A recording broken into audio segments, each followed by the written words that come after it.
I think he's the third best player I've ever seen play after Michael. And Kobe being the team's best interest and your best interest to play all 82. Is that something you've thought about at all since you made the goal?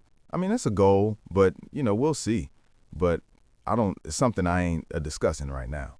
1 hour later, something like this. Is there many things you lean on to try to, and I had a teammate, he says, you twist your ankle, young fella. Come over here and sit with me. This is you. You need to. I said, no, man, I'm trying to make a name for myself. There's no way I can sit.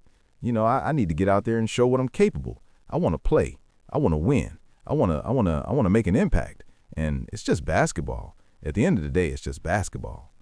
A LeBron James superfan walked straight up to Charles Barkley, armed with every stat imaginable and every accolade ready to fire. He had the kind of swagger that only comes from thinking the numbers tell the whole story. What followed completely dismantled his case, argument by argument. But the real damage didn't just come from Barkley. Michael Jordan recently spoke out on NBC and delivered statements that shredded every single point this superfan brought to the table. Here's what makes it absolutely devastating. Jordan wasn't even in the building, never heard about this debate, and had no idea it even took place. Yet, what he said publicly tears apart the entire statistical case for LeBron without mentioning this superfan's name.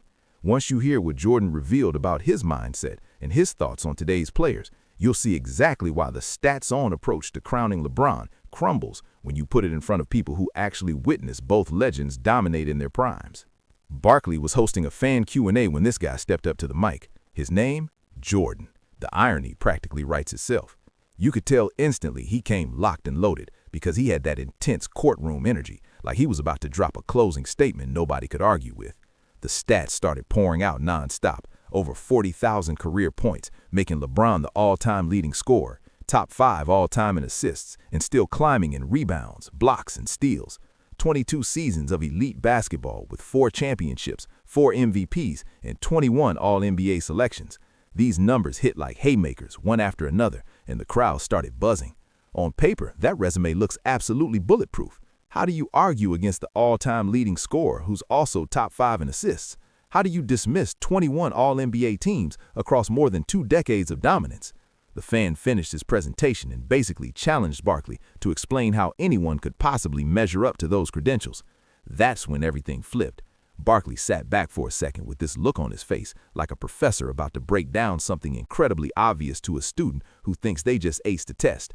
The first thing Chuck said caught the fan completely off guard because he didn't trash LeBron at all. Those stats are undeniably incredible, and LeBron is an amazing player, one of the greatest Barkley has ever seen, in his own words. But then the first bomb dropped, and it's the one LeBron supporters hate to acknowledge. It's just different eras. I love LeBron. I'm not going to say anything bad about him. He didn't go to college for 3 years. You have to factor that in. Also, he had a 3-year head start on Michael. Okay, oh no, since you want me that. So I'm going to just give a couple of things about if you wanted to do it fair, he would say, well, how many games did Michael Jordan play compared to LeBron? LeBron skipped college completely and entered the NBA straight out of high school at 18 years old. Jordan spent 3 years at North Carolina before turning pro, which gave LeBron a 3 to 4 year head start right from the jump. Every counting stat in LeBron's favor includes thousands of points, rebounds, and assists that Jordan never had the chance to rack up because he was still playing college ball while LeBron was already putting up numbers in the league.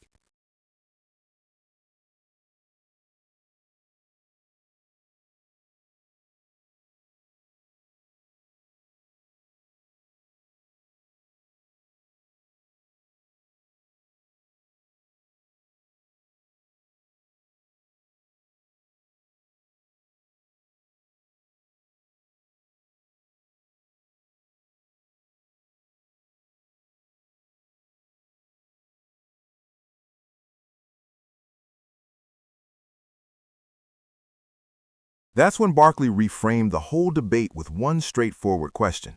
If you want a fair comparison, why not look at how many points each player scored in the same number of games? That calculation exposes something the raw totals completely hide. Jordan scored roughly 5,000 more points than LeBron in the same number of games played.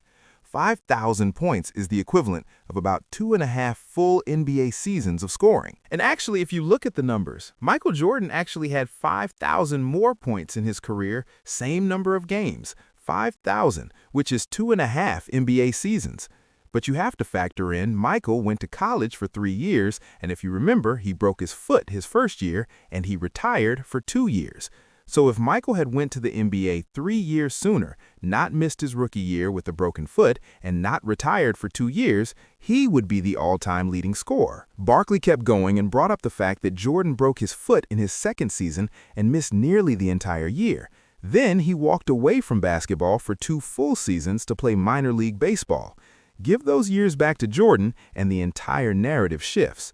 If Jordan had entered the NBA at 18 like LeBron, if the broken foot had never happened, and if the baseball experiment never interrupted his career, Michael Jordan would be sitting at the top of the all-time scoring list right now, not LeBron. The fans stood there silent, because the logic is ironclad. When you account for the extra seasons LeBron played, the scoring gap doesn't just shrink, it completely reverses. But Barkley wasn't finished yet. Another stat had recently surfaced on Inside the NBA that genuinely stunned him, and this one puts the entire longevity argument under a completely different microscope. 562 games where Jordan scored 30 or more points across 15 seasons. LeBron James, after 22 seasons of professional basketball, sits at 559 games with 30-plus points. That means 7 extra years of playing time still haven't been enough for LeBron to catch Jordan in explosive scoring performances. That reaction makes perfect sense, because this single number destroys the notion that longevity automatically equals greatness. Jordan's scoring average stands at 30.1 points per game, the highest mark in NBA history. LeBron comes in at 27.0 points per game, which is still phenomenal, but noticeably lower. 10 scoring titles went to Jordan during his career, compared to just 1 for LeBron. When you line up those numbers side by side, the all-time scoring record starts looking a whole lot less impressive. LeBron didn't reach the top by outscoring Jordan. He got there by outlasting him, and those are 2 completely different accomplishments. Can I say one thing? Sure. Did you ever look at how many shots Michael Jordan took and how many shots LeBron took? I did not. Michael Jordan, they were both gunners. Michael Jordan took way more shots. Well, that was his job. This is where Barkley's argument shifted beyond raw statistics into territory that genuinely frustrates LeBron supporters, because the numbers stop being the focus, and the conversation becomes about how these 2 players actually built their legacies. Jordan's entire championship run happened with one franchise. The Chicago Bulls drafted him, the Detroit Pistons pounded him for years in the playoffs. Instead of hunting for an easier situation somewhere else, he stayed put and figured out how to beat them. What he built in Chicago transformed a struggling franchise into the greatest dynasty of the 1990s. 6 championships in 8 years with the same core group and 0 instances of jumping ship when things got tough. LeBron took a completely different path. 7 years in Cleveland without breaking through led to the decision and a move to Miami to join forces with Dwayne Wade and Chris Bosh. That single choice fundamentally changed how superstars approach their careers.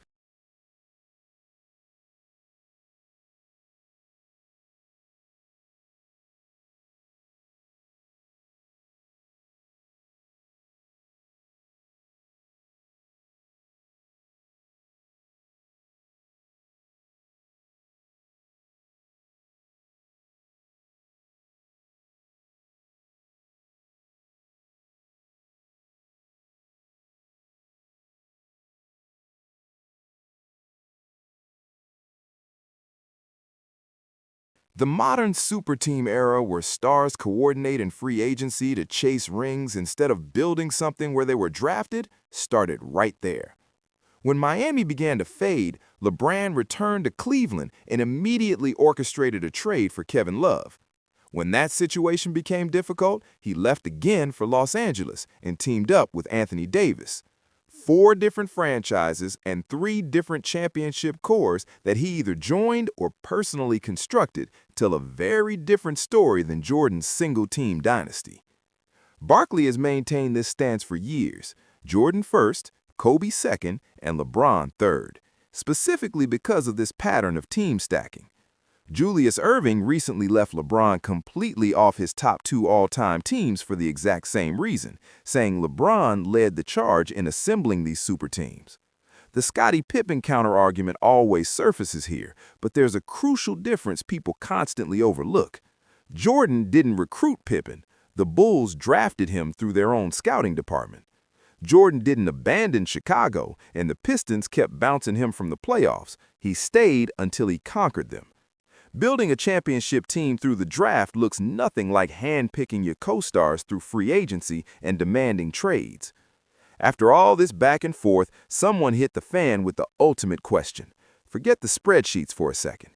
In your heart, with one game to win and everything on the line in a Game 7 scenario, who are you taking? LeBron, Michael, or Kobe? The fans answer, LeBron. He stuck to his guns despite everything Barkley had just laid out. And let me tell you something. LeBron, we compare him favorably to Magic Johnson. He's more of a triple threat than Michael was. I'll agree with that. But let me ask you a question. I want you to be honest with me. In your heart, if you had one game and you said, I need to win Game 7, would you want LeBron, Michael, or Kobe? LeBron?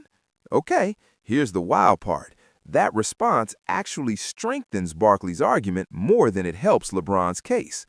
Michael Jordan never played a Game 7 in the NBA Finals during his entire championship career.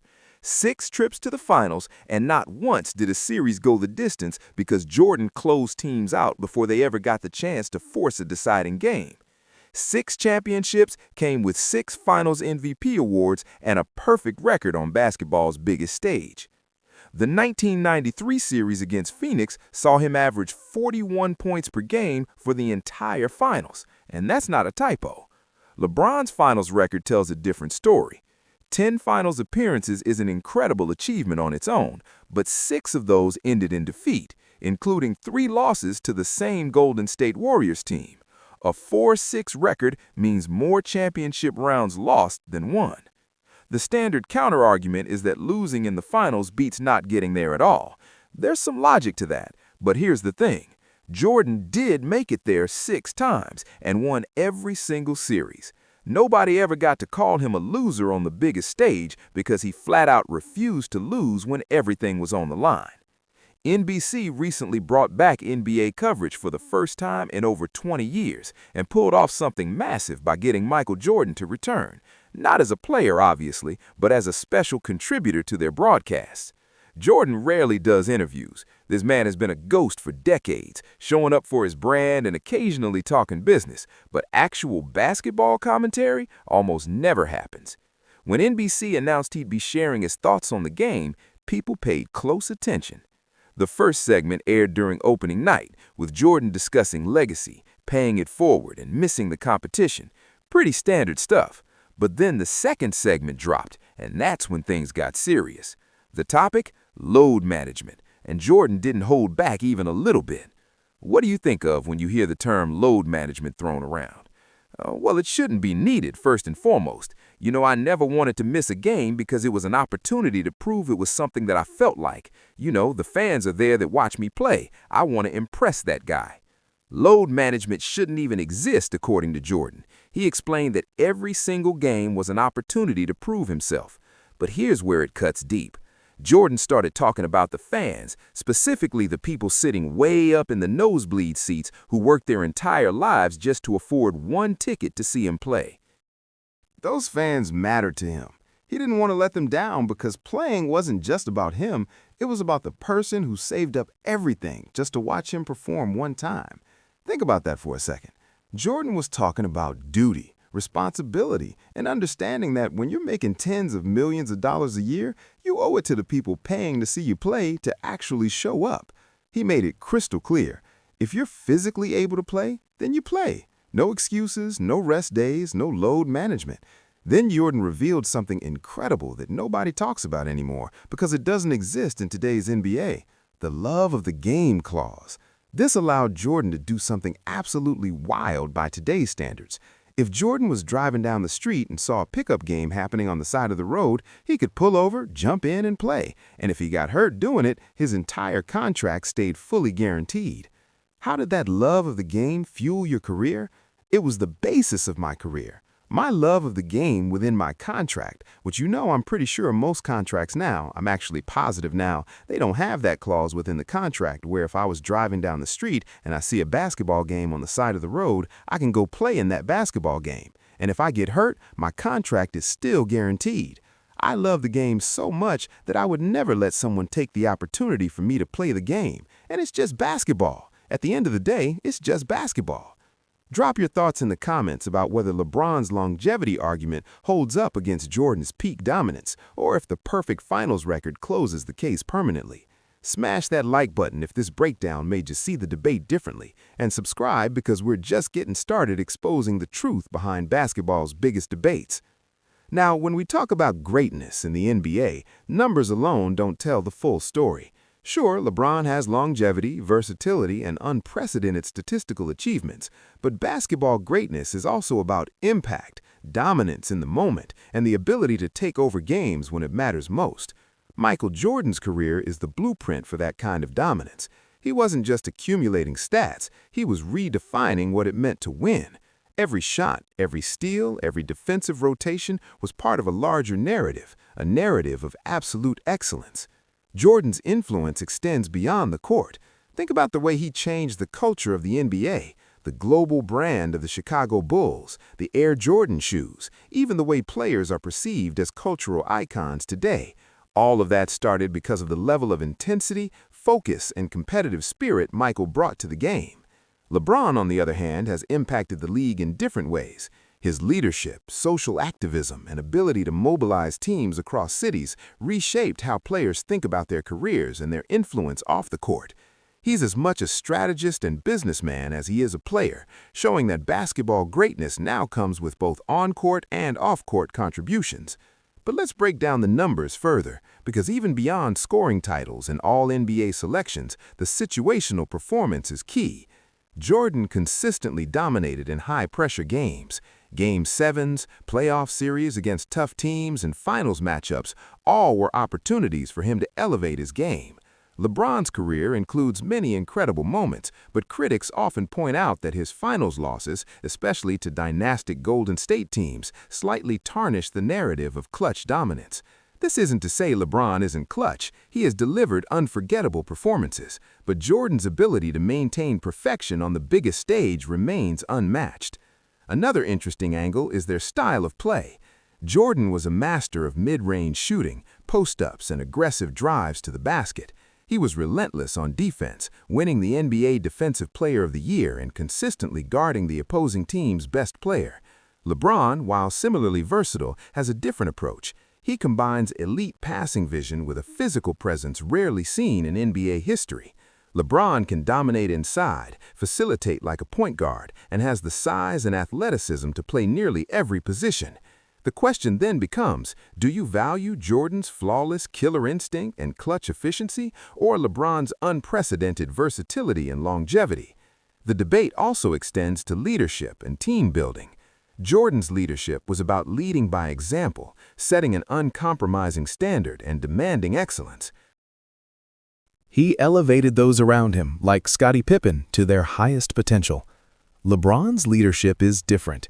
He often constructs teams proactively, strategically recruiting superstars and adapting to situations to maximize championship opportunities. Some critics argue that this approach diminishes the purity of the competition, while others see it as modern-day genius in player empowerment. Consider also the era in which each player dominated.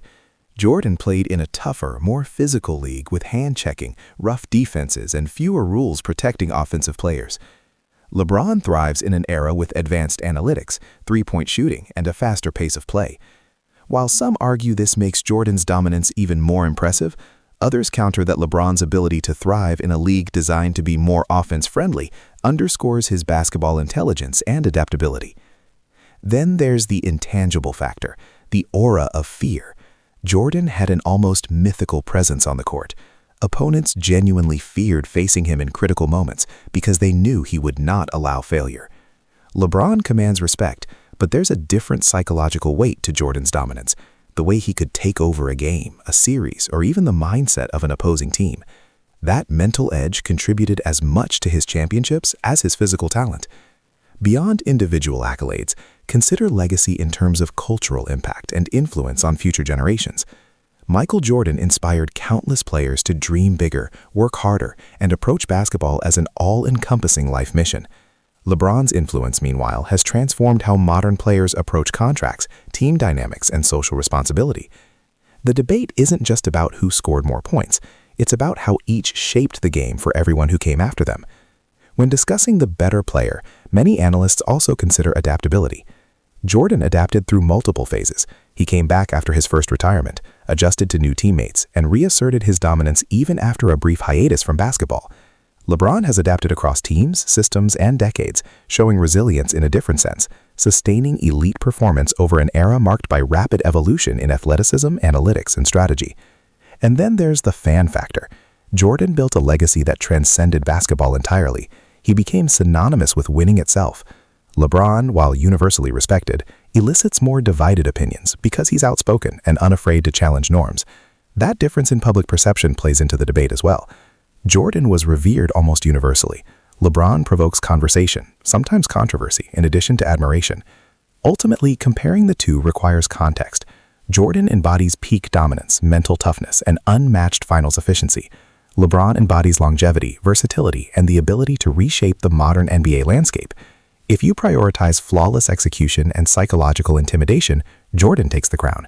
If you value all-around skill, adaptability, and the ability to excel across eras, LeBron makes a strong case. It's also worth noting that these comparisons often ignore the joy and love of the game that both displayed. Jordan's love of the game clause allowed him to play anywhere, anytime, purely for passion. LeBron's commitment, while sometimes influenced by external factors like media attention or social causes, also stems from an undeniable passion for basketball and competition. Both athletes set examples of how dedication, discipline, and desire define greatness beyond stats. So when someone asks who is better, the answer isn't just numbers. It's about philosophy, impact, context, and mindset. Jordan perfected the art of winning with precision, dominance, and an iron will. LeBron redefined what it means to be a complete player over decades, navigating a modern NBA landscape with strategic acumen, unmatched physical talent, and social influence. Both are legends, both changed the game, and both offer lessons on greatness that go far beyond what a stat sheet can show.